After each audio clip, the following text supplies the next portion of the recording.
আজ ম্যাথ 154 প্রশ্ন। যদি x square plus px plus 6 equal 0 এর মূল দুটি সমান হয় এবং p গ্রেটার দেন 0 হয় তবে p এর মান কত? তাহলে আমরা জানি এ ধরনের মূল বের করার জন্য সবসময় আমাদেরকে b স্কয়ার মাইনাস 4ac বের করতে হবে।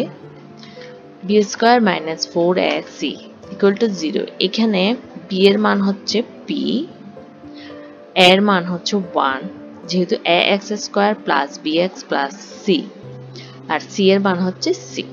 মানগুলো বসিয়ে পাই p স্কয়ার মাইনাস 4 এর মান 1 c এর মান 6 ইকুয়াল 0। p স্কয়ার সমান সমান 4 6 24 ইকুয়াল টু 0। p স্কয়ার সমান সমান 24 আর p সমান সমান √24। এখন √24 কে আমরা ভাঙতে পারি। √24 কে আমরা ভাঙায় লিখতে পারি 4 6 24। এখন 4 আর 6 এর মধ্যে 4 কে রুট যায়, এখন লিখতে পারি 2√6। आंसर হবে 2√6। এই ধরনের আরো ভিডিও পেতে please subscribe my YouTube channel. Please আমার চ্যানেলটাকে গ্রো করার জন্য হেল্প করুন। ধন্যবাদ। আল্লাহ হাফেজ।